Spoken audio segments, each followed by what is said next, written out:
Panchayat accounts assistant की 1889 पोस्टें निकली थी, जिसको आज लगभग 11 महीने होने जा रहा है कि अभी तक जो है उनकी फाइनल लिस्ट मैं इसके बिल्कुल अगेंस्ट हूँ। जो हर गली गली में इस समय जो है लीकर की दुकानें यानी कि शराब की दुकानें खोली जा रही हैं, मंदिरों के पास शराब की दुकानें खोली जा रही हैं, गुरुद्वारों के पास, मस्जिदों के पास, स्कूलों के पास, मोहल्लों में भी जब खुद से लापरवाही हुई और बाद में कहते हैं मोदी ने फैलाया। अब अगर हम खुद लोग पत्नी टॉप या भद्रवा या रियासी के कुछ इलाकों में जाएंगे टूरिस्ट स्पॉटों में, तो उसके बाद वहाँ जाके एंजॉय करेंगे, वहाँ जाके कोरोना की गाइडलाइंस को फॉलो नहीं करेंगे तो ऑटोमेटिकली कोरोना फैलेगा। फिर हम बोलेंगे मोदी ने फैलाया, मोदी ने कोरोना फैला दिया। तो मोदी ने कोरोना थोड़ी फैलाया, हम लोग खुद ही रिस्पॉन्सिबल नहीं है। हमें अपनी रिस्पॉन्सिबिलिटी देख। आप ये क्यों बोलते हैं कि पोर्टल्स बंद हो जाएं? क्या आपको इस चीज़ से दिक्कत पता है किन लोगों को है?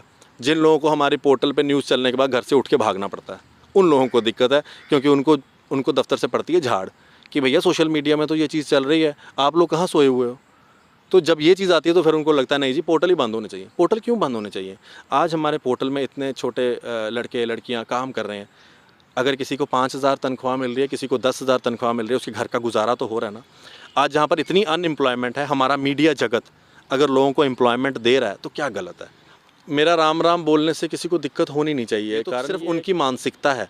जब उनको लगता है कि आशीष कोहली को हम काम में नहीं पीछे कर पा रहे, उसमें किसी और तरीके से नहीं पीछे कर पा रहे, उसके और उन लोगों के लिए एक मेरा छोटा सा सुझाव है कि जम्मू के जो साइकेट्रिक हॉस्पिटल है वहाँ पर ओपीडी स्टार्ट हो चुकी है, तो वो कभी भी जा सकते हैं वहाँ पर। अपने दिमाग का जो अगर कोई संतुलन बिगड़ा हुआ है तो वहाँ जाके अपना इलाज करवा सकते हैं। अगर उनको वहाँ पर जल्दी नंबर नहीं लग रहा, लाइन भी लंबी होती है ना, अगर उनको वहाँ पर वक्त नहीं मिल रहा है तो वो मुझे कॉन्टैक्ट कर सकते हैं। मैं रिक्वेस्ट करके उनका थोड़ा जल्दी इलाज के लिए, मदद के लिए वहाँ पर बोल सकता हूँ कि थोड़ा इलाज जल्दी इनका हो जाए। किसी और प्रोफेशन में आप जाके देखें, यहाँ तक कि अगर कोई सफाई कर्मचारी के ऊपर भी बात आती है तो सब सफाई कर्मचारी इकट्ठे हो जाते हैं, लेकिन जब पत्रकार की बारी आती है तो जना खना कोई भी नथु खैरा आके पत्रकार को बोल देगा ये गोदी मीडिया है, ये पत्रकाल है, ये ऐसा है, ये वैसा है, और हमारे ही पत्रकार उनके साथ बैठकर जो है दांत निकाल रहे होते हैं। मुझे तो ये समझ नहीं आता।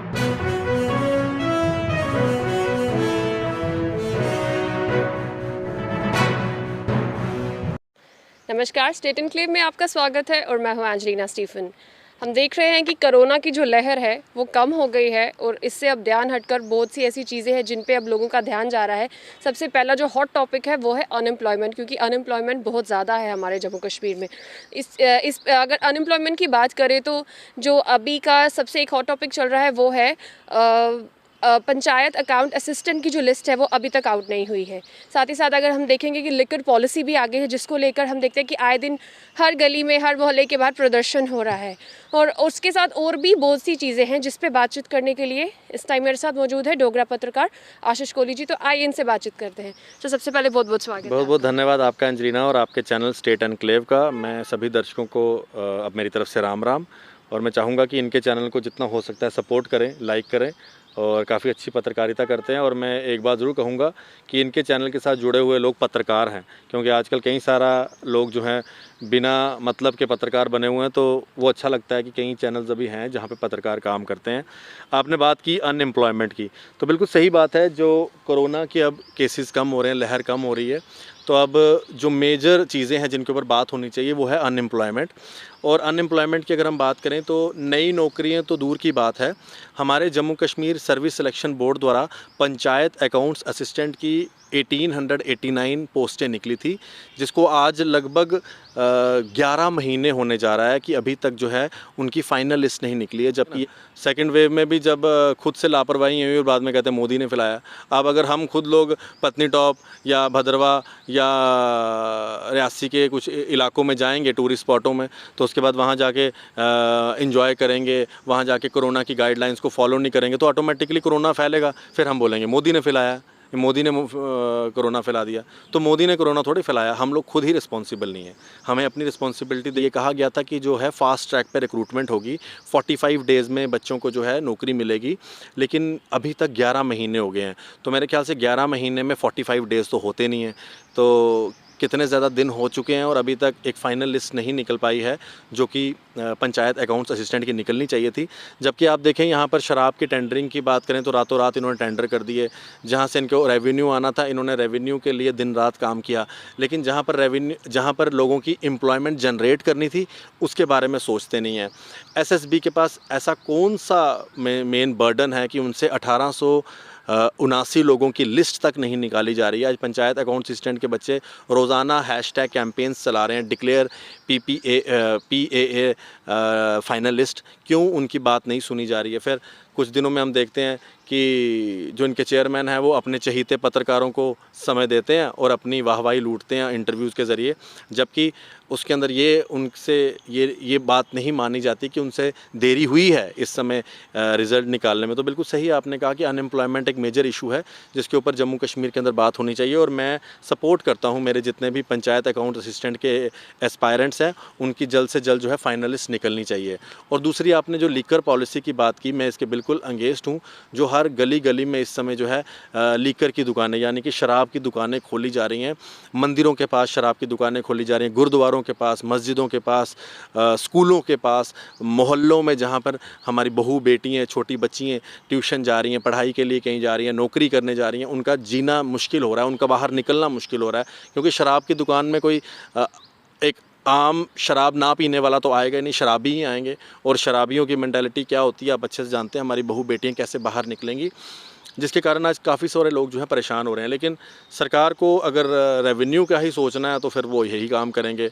एम्प्लॉयमेंट जनरेट का सोचना है तब तो सरकार को चाहिए कि बच्चों की नौकरियों के बारे में सोचे।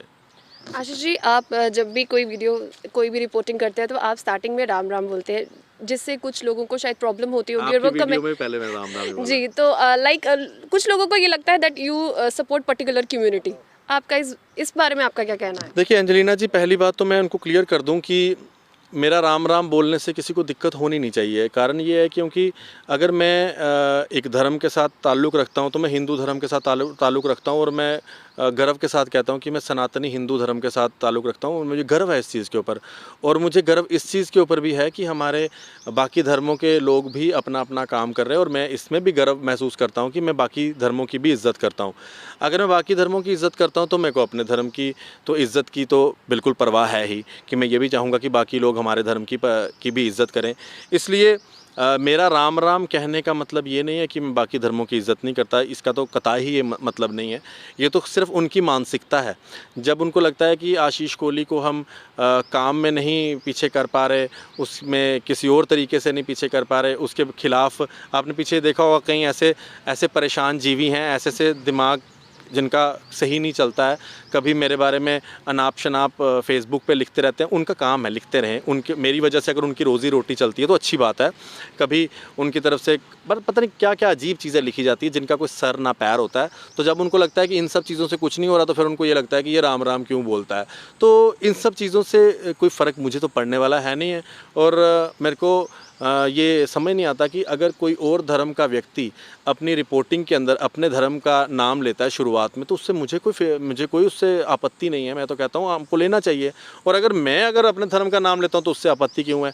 क्या आपत्ति ये तो नहीं है सिर्फ कि आशीष कोहली राम राम लेता है तो इससे आपत्ति है? क्या पता कोई और धर्म का व्यक्ति अपने धर्म का नाम ले तो उससे आपत्ति नहीं हो। तो आपत्ति राम राम है या आपत्ति मेरा धर्म है या आपत्ति आशीष कोहली है, ये तो उनको ही सोचना पड़ेगा। और उन लोगों के लिए एक मेरा छोटा सा सुझाव है कि जम्मू के जो साइकेट्रिक हॉस्पिटल है वहाँ पर OPD स्टार्ट हो चुकी है, तो वो कभी भी जा सकते हैं वहाँ पर। अपने दिमाग का जो अगर कोई संतुलन बिगड़ा हुआ है तो वहाँ जाके अपना इलाज करवा सकते हैं। अगर उनको वहाँ पर जल्दी नंबर नहीं लग रहा, लाइन भी लंबी होती है ना, अगर उनको वहाँ पर वक्त नहीं मिल रहा है तो वो मुझे कॉन्टैक्ट कर सकते हैं। मैं रिक्वेस्ट करके उनका थोड़ा जल्दी इलाज के लिए, मदद के लिए वहाँ पर बोल सकता हूँ कि थोड़ा इलाज जल्दी इनका हो जाए। आशीष जी, बात करें पत्रकारिता की, तो आपको क्या लगता है क्या कुछ पॉलिसीज़ इस पे आनी चाहिए? क्योंकि आजकल ना एक ट्रेंड चल चुका है कि जर्नलिस्ट को जनरलिस्ट कहा जाता है, पत्रकार को पत्रकार कहा जाता है। तो आपकी क्या विचारधारा है इस बारे में? मेरी विचारधारा बिल्कुल क्लियर है एंजेलिना जी, किसी को पसंद आती है तो आए, नहीं आती ना आए। अपनी प्रोफेशन की सबको इज्जत करनी चाहिए। जो इंसान अपने प्रोफेशन की इज़्ज़त नहीं करता ना, उसको उस प्रोफेशन में रहने की ज़रूरत ही नहीं है। आपको पता है इस प्रोफेशन के अंदर ना कई ऐसे लोग हैं जो पत्रकार के प्रोफेशन में होते हुए भी पत्रकारिता को बदनाम करते हैं। पहले तो उन लोगों को शर्म आनी चाहिए। मैं उनको बोलता हूँ कि कम से कम सीखें, डॉक्टर से सीखें। जब किसी एक डॉक्टर के ऊपर बात आती है सब डॉक्टर इकट्ठे हो जाते हैं। इंजीनियर से सीखें, अगर किसी इंजीनियर पे बात आती है सब इंजीनियर इकट्ठे हो जाते हैं। किसी और प्रोफेशन में आप जाके देखें, यहाँ तक कि अगर कोई सफाई कर्मचारी के ऊपर भी बात आती है तो सब सफाई कर्मचारी इकट्ठे हो जाते हैं। लेकिन जब पत्रकार की बारी आती है तो जना खना कोई भी नत्थू खैरा आके पत्रकार को बोल देगा ये गोदी मीडिया है, ये पत्तलकाल है, ये ऐसा है, ये वैसा है, और हमारे ही पत्रकार उनके साथ बैठकर जो है दांत निकाल रहे होते हैं। मुझे तो ये समझ नहीं आता कि भाई जब आप एक पत्रकार हो और जिनके साथ आप बैठ के दांत निकाल रहे हो, कल को क्या पता है कि वो आपके लिए भी ऐसा ही बोले। तो एक पत्रकार को हमेशा पत्रकार की सपोर्ट में रहना चाहिए, एक यूनिटी होनी चाहिए। और मैं इसमें ये ज़रूर कहूँगा कि यूनिटी हमेशा एक पत्रकार की कर सकता है। जो नौसिखिए पत्रकार हैं, जिनको पत्रकारिता का ABC नहीं पता, वो कभी भी पत्रकार का साथ नहीं देंगे। ऐसे कई सारे लोग यहाँ पर हैं जो पत्रकारिता का चोला ओढ़े हुए हैं और अपने साथ एक छोटा सा गैंग बनाकर चलते हैं, जिनके साथ कुछ सोशल एक्टिविस्ट भी होते हैं, कुछ RTI एक्टिविस्ट भी होते हैं। तो ये किसी दुकान में घुस जाएंगे, मिठाई की दुकान में, उनको तंग करेंगे। किसी भी ऑटोमोबाइल के शोरूम में घुस जाएंगे, उनको तंग करेंगे। किसी भी स्कूल के अंदर घुस जाएंगे, उनको तंग करेंगे। यहाँ तक कि इनको ये भी नहीं पता कि हमारे जर्नलिज्म के एथिक्स क्या हैं। हमारे एथिक्स ये नहीं कहते कि हम किसी के घर के अंदर घुस जाएं। हमारे एथिक्स जर्नलिज्म के ये नहीं कहते कि हम किसी के परिवार के मैटर को, परिवार अगर नहीं चाहता तो हम उसको एक्सप्लॉइट करें। हमारे एथिक्स ये नहीं कहते कि हम अगर किसी भी ऑटोमोबाइल शोरूम के अंदर कोई भी दिक्कत आ रही है तो हम उनसे बिना पूछे उनकी प्रमाइसिस में घुस जाएं। हमारे एथिक्स कभी भी ये नहीं कहते कि कोई लड़का लड़की बैठकर पिज़्ज़ा बर्गर खा रहे हैं तो उनके पास जाके हा हा हू ही करते हुए उनका वीडियो बनाना शुरू कर दें। हमारे एथिक्स कभी ये नहीं कहते कि अगर किसी बच्ची को अपने घर से अपनी मर्ज़ी से कहीं पे गई हुई है तो हम वहाँ जाके ये रिपोर्टिंग करें कि उसकी माँ ने उस बच्ची को बेच दिया। ऐसे इंसिडेंट हुए ऐसे इंसिडेंट। बाद में उस बच्ची ने आके पुल के ऊपर से छलांग मार दी। आप बताइए क्या ये पत्रकारिता है? इसे आप पत्रकारिता कहेंगे? ये कोई पत्रकार हैं जब वो ऐसे बात करेंगे और बाद में माँ और बेटी कहते हैं हमारे को इन्होंने बदनाम कर दिया? और सही बात है, एक बेटी को आपने कैसे बदनाम कर दिया। अच्छा, अभी कुछ दिन पहले बहू प्लाज़ा में एक बच्ची मुझे फ़ोन करती है, उसकी माताजी मुझे फ़ोन करती है कि बेटा हम आपकी न्यूज़ देखते हैं, हम इस टाइम बड़े परेशानी में। मैंने कहा माताजी क्या बात हो गई? कहने लगे यहाँ पर एक सो कॉल्ड एक कॉमेडी चैनल आजकल चलता है जिन्होंने बड़ी इस तरह की वाहियात चीज़ें शूट करते हैं। मेरी बेटी बर्गर खा रही थी मैकडोनल्ड में बैठ के या मैकडी में बैठ के, तो वहाँ आ गए और शूट करना शुरू हो गए। आप घर में बता के आए हो, आप घर से पूछ के आए हो, आप बर्गर खाने किससे पूछ के आए? मतलब किसी की पर्सनल लाइफ में आप कैसे एंटर कर सकते हैं मोबाइल कैमरा लेकर? किसने आपको इजाज़त दी है? ये पत्रकारिता को पत्रकारिता नहीं कहते हैं। आप अपने, ये दिल्ली बॉम्बे नहीं है जहाँ पर आपकी इस तरह की हा हा हू ही चलता है, ऐसा नहीं चलता है। ये जम्मू कश्मीर है, यहाँ की आपको लोगों का तौर तरीका देखना पड़ेगा किस तरह से है। अगर आप किसी से पूछ के वीडियो बनाते हैं, वो आपको परमिशन देता है तो आप बनाइए, आप करिए जो भी हा हा हू ही करना है आपने, लेकिन पूछ के करिए। बिना पूछे आप किस तरह से वीडियो बना लेते हैं। और मैं अपील करूँगा लोगों से, मैं अपील करूंगा अपने जितने भी जम्मू कश्मीर के लोग हैं, अगर कोई भी पत्रकार आपसे बिना पूछे आपकी वीडियोस बनाता है, आपको तंग करता है, आपको ब्लैकमेल करता है, पुलिस के पास जाएं, पुलिस के पास जाके कंप्लेन दें। डरने की कोई बात नहीं है, क्योंकि किसी का भी ये ड्यूटी या किसी का भी ये काम ये नहीं कहता है कि आप किसी की पर्सनल लाइफ में एंटर करें, किसी के घर में घुसें और आपको वो बाद में तंग करें, आपसे पैसे मांगे या कुछ भी करें। ये पत्रकारिता नहीं है। कोई अगर ऐसा काम करता है तो आप हमारी मदद करें। ऐसे पत्रकारों के ऊपर कंप्लेन करके ऐसे पत्रकारों को सलाखों के पीछे करना चाहिए। आशीष जी, बात करेंगे फेसबुक पोर्टल्स की। बहुत से लोग ना इसके खिलाफ है कि पोर्टल्स बंद होने चाहिए, पोर्टल्स बंद होने चाहिए। आपका क्या मानना है इस बारे में? क्यों बंद होने चाहिए? जो लोग चाहते हैं पोर्टल्स बंद होने चाहिए, क्या वो अपने जेब से तनख्वाह दे रहे हैं? क्या वो तनख्वाह दे रहे हैं? आप मुझे बताइए। यहाँ पे जितने चैनल्स हैं, Aaj Tak, Zee news, republic, CNN, IBN, news 18, क्या उसके अंदर हमारे लोकल बच्चों को नौकरी मिल रही है? कोई नौकरी दे रहा है? जो यहाँ पर बैठे हुए हैं उन्होंने अपने ही सिफारशियों को बिठाते हैं, दिल्ली से ले आएंगे किसी को या अपने ही रिश्तेदारों को फिट करेंगे। क्या किसी आम बच्चे को नौकरी मिल रही है यहाँ पर? क्या आप नौकरी ले सकते हैं आज तक में? क्या आप जम्मू में जी न्यूज़ में काम कर सकते हैं? क्या आप स्टार TV में काम कर सकते हैं? क्या आप NDTV में काम कर सकते हैं? क्यों नहीं कर सकते? क्योंकि आपको काम करने ही नहीं दिया जाएगा। जितना मर्जी आप मेहनत करते रहें, आपको यहाँ पर काम नहीं मिलेगा, क्योंकि यहाँ पर भी या तो सिफारिश चलती है, या अपने रिश्तेदारों को एडजस्ट किया जाता है, या फिर दिल्ली से किसी को बुला लिया जाता है। तो यहाँ पर अगर पोर्टल्स से आम बच्चों की अगर घर का रोज़ी रोटी चल रही है, तो कौन होता है उनको बंद करवाने वाला? आपको पोर्टल बंद कराने से अच्छा है आप पोर्टल्स के लिए स्पेशल गाइडलाइंस बनाएं। आप पोर्टल्स में जब किसी पत्रकार को रखते हैं तो उसकी क्वालिफ़िकेशन देख के रखें। आप क्यों नहीं एक ऐसी रिक्वायरमेंट खड़ी कर देते, ऐसी एलिजिबिलिटी कर देते कि भाई मास्टर्स डिग्री हो या बैचलर्स हो, जिसने पत्रकारिता में किया, पीजी डिप्लोमा किया, आप उन्हीं को रखें। आप ये क्यों बोलते हैं कि पोर्टल्स बंद हो जाएं? क्या आपको इस चीज़ से दिक्कत पता है किन लोगों को है? जिन लोगों को हमारी पोर्टल पे न्यूज़ चलने के बाद घर से उठ के भागना पड़ता है, उन लोगों को दिक्कत है, क्योंकि उनको दफ्तर से पड़ती है झाड़ कि भैया सोशल मीडिया में तो ये चीज़ चल रही है, आप लोग कहाँ सोए हुए हो। तो जब ये चीज़ आती है तो फिर उनको लगता है नहीं जी पोर्टल ही बंद होने चाहिए। पोर्टल क्यों बंद होने चाहिए? आज हमारे पोर्टल में इतने छोटे लड़के लड़कियां काम कर रहे हैं। अगर किसी को 5,000 तनख्वाह मिल रही है, किसी को 10,000 तनख्वाह मिल रही है, उसके घर का गुजारा तो हो रहा है ना। आज जहाँ पर इतनी अनएम्प्लॉयमेंट है, हमारा मीडिया जगत अगर लोगों को एम्प्लॉयमेंट दे रहा है तो क्या गलत है? हाँ, मैं इसके बिल्कुल भी हक में नहीं हूँ जो लोग एथिक्स पे काम नहीं करते। मैं ये ज़रूर कहूँगा हमारी इन्फॉर्मेशन एंड ब्रॉडकास्टिंग जो मिनिस्ट्री है, जो यहाँ की डिपार्टमेंट है, उनको चाहिए प्रॉपर गाइडलाइंस बनाएं, और जो लोग काम कर रहे हैं उनका बैकग्राउंड चेक करें।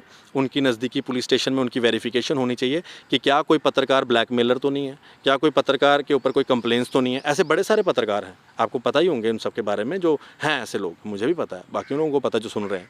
उनके ऊपर उनके कैरेक्टर सर्टिफिकेट लगे, उनके ऊपर उनकी क्वालिफ़िकेशन सर्टिफिकेट लगे, ऑटोमेटिकली जो एथिक्स के बाहर काम करने वाले वो कम हो जाएंगे। फिर हमें पोर्टल्स बंद करने की बात ही नहीं करनी पड़ेगी, और पोर्टल्स बंद नहीं होने चाहिए, पोर्टल्स और खुलने चाहिए ताकि हमारे जितने भी भाई बहन हैं उनको नौकरियाँ मिलें। बात करें जितने भी हमारे यहाँ पे पिकनिक स्पॉट्स या टूरिस्ट स्पॉट है, भले ही वो बंद है लेकिन फिर भी लोग वहाँ पर जा रहे हैं, तो आपको नहीं लगता गवर्नमेंट को कुछ नकेल कसनी चाहिए कि फिर से कहीं कोरोना जो है वो पीक पे ना आ जाए, फिर से कोरोना जो है वो फैलना ना शुरू हो फिर जाए? उसके बाद लास्ट में कहेंगे कि कोरोना मोदी ने फैलाया, बाद में यही कहेंगे ना। सेकंड वेव में भी जब खुद से लापरवाही हुई और बाद में कहते हैं मोदी ने फैलाया। अब अगर हम खुद लोग पत्नी टॉप या भद्रवा या रियासी के कुछ इलाकों में जाएंगे टूरिस्ट स्पॉटों में, तो उसके बाद वहाँ जाके एंजॉय करेंगे, वहाँ जाके कोरोना की गाइडलाइंस को फॉलो नहीं करेंगे, तो ऑटोमेटिकली कोरोना फैलेगा। फिर हम बोलेंगे मोदी ने फैलाया, मोदी ने कोरोना फैला दिया। तो मोदी ने कोरोना थोड़ी फैलाया, हम लोग खुद ही रिस्पॉन्सिबल नहीं है, हमें अपनी रिस्पॉन्सिबिलिटी देखनी चाहिए। अब कुछ लोग इस वीडियो में ये भी कह रहे होंगे तुम भी तो गए थे वृंदावन। हाँ, मैं गया था वृंदावन। मैं एक बार फिर से क्लियर कर देता हूँ, बड़े सारे लोगों को समझ नहीं आती ये बात। वृंदावन उत्तर प्रदेश में है, और उत्तर प्रदेश की गाइडलाइंस ये कहती हैं कि उन्होंने वृंदावन को टूरिस्टों के लिए खोला हुआ है। एक बार फिर से रिपीट करता हूँ, वृंदावन उत्तर प्रदेश में है, और उत्तर प्रदेश की गाइडलाइंस के हिसाब से उत्तर प्रदेश का वृंदावन जो है वो आम नागरिकों के लिए खोल दिया गया है RT-PCR की रिपोर्ट दिखा के। मैंने वही RT-PCR की रिपोर्ट अपने साथ रखी ही थी, और मैं लेके गया था, और मैंने वहाँ पर जाके दर्शन किए, और मैंने अपनी वीडियो के माध्यम से लोगों को भी दर्शन करवाए बांके बिहारी जी के। लेकिन मैंने किसी भी वीडियो में ये नहीं कहा कि आप आइए, मैंने कहा कि आप मेरी वीडियो से दर्शन करिए वृंदावन के। इसका मतलब ये नहीं है कि जम्मू के जो टूरिस्ट स्पॉट्स हैं वो लोगों के लिए ओपन हो चुके हैं। पहली बात, किसी भी डिस्ट्रिक्ट मैजिस्ट्रेट ने टूरिस्ट स्पॉट को ओपन नहीं किया गया है। इसीलिए पिछले दिनों पत्नी टॉप में लोग गए हुए थे, वहाँ पर जब टीम्स पहुँची कोरोना टेस्ट के लिए तो सब लोग वहाँ से भागे थे, क्योंकि अभी परमिशन नहीं है। तो जब तक परमिशन नहीं मिलती, कुछ देर की बात है, शायद 1-2 हफ्ते 1 महीने के बाद परमिशन मिल जाए, जब टोटली कोरोना के केसेस यहाँ पर डाउन हो जाएंगे, तो फिर उसके बाद आप जाइए। जब तक परमिशन नहीं है तो मेरे ख्याल से जाना नहीं चाहिए। अगर आप फिर भी जाना चाहते हैं तो वो आप अपनी रिस्पॉन्सिबिलिटी पे जा सकते हैं। अगर आपके ऊपर कोई कार्रवाई होती है तो फिर वो आपको खुद देखना पड़ेगा। उसमें आप बाद में बोलेंगे कि भाई मीडिया को बुलाएं, तो ऐसा हो नहीं सकता है, क्योंकि जो प्लेस ओपन नहीं है वहाँ पर जाना नहीं है। मैं वृंदावन गया था, वृंदावन ओपन था। मैं चंडीगढ़ गया था, चंडीगढ़ ओपन था। तो जो ओपन एरियाज़ हैं वहाँ पर आप जा सकते हैं, जो ओपन एरियाज़ है ही नहीं वहाँ पर आप कैसे जा सकते हैं। बहुत बहुत धन्यवाद हमसे बातचीत करने बहुत के लिए। शुक्रिया आपका, और मैं एक बार फिर से आपके चैनल का धन्यवाद करूंगा, और इनके चैनल को सपोर्ट करें, पेज को फॉलो करें। एंजेलिना जी बहुत अच्छी अच्छी खबरें आपको दिखाती हैं, इनकी खबरों को फॉलो किया करें। और सबसे अच्छी बात है कि वो एक पत्रकार हैं और इनको एथिक्स पता है पत्रकारिता के। बिना मतलब के किसी भी शोरूम के अंदर नहीं घुस जाती हैं पत्रकारिता के सिर्फ TRP के लिए। तो इनको एथिक्स और नॉर्म्स अपने पत्रकारिता के पता है, इसलिए ऐसे पत्रकारों को फॉलो करें जो पत्रकारिता को समझते हों। आपको राम राम। Thank you. ये थे हमारे साथ डोगरा जर्नलिस्ट आशीष कोहली जी, जिनसे हमने बात की जो भी तमाम इश्यूज़ हमारे जम्मू कश्मीर में चल रहे हैं। ऐसी और पर्सनालिटीज़ के साथ हम आपको मिलाते रहेंगे। तब तक के लिए आप देखते रहिए स्टेट एनक्लेव। मैं Angelina Stephen, camera person Rohit के साथ। धन्यवाद।